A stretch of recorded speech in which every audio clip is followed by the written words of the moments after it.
Good Monday morning. I'm Dwayne Nelson. Kingsport police are investigating the death of a city woman over the weekend as a homicide. Officers responded to an apartment on Barrett Drive yesterday afternoon, discovered the body of Betty Sue Short inside. Details about her death have not been released at this time as that investigation continues. More information expected to be released later today. The sheriff of Unicoi County will have to be processed in the next 10 days after being indicted by a grand jury on charges relating to jail inmates allegedly being used to perform work on his property in Irwin. Ken Harris was recently indicted on 6 counts of official misconduct and 1 count each of theft over $1,000, tampering with evidence, criminal simulation, and attempted aggravated assault following a TBI investigation. District Attorney General Tony Clark says this is a difficult case for his office.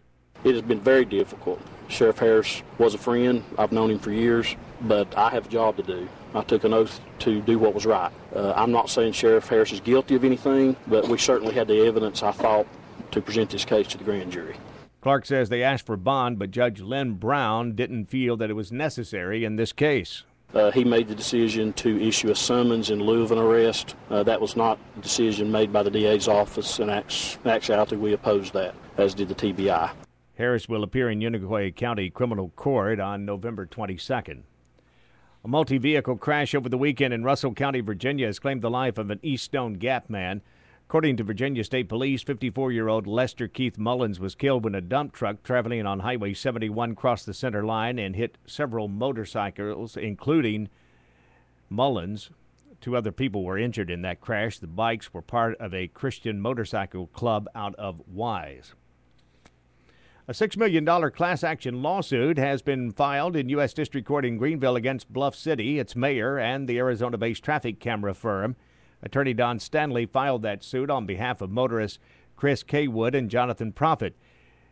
It alleges the city and the firm conspired to violate the Fair Debt Collections Act, state law, and the city's own ordinances by imposing an administrative fee concerning the city's speed enforcement cameras on Highway 11E.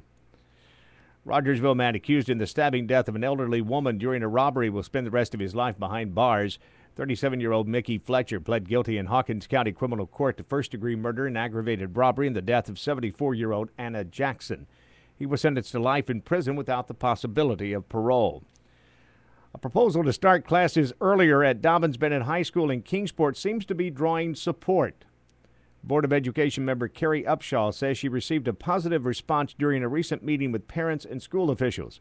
She's proposing to have school days run from 8:30 to 3:30 or 8:45 to 3:45.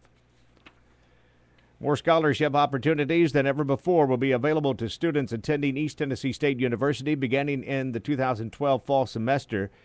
The award amount will be increased for freshmen in Tennessee and approved border counties who represent high ACT or SAT scores and grade point averages.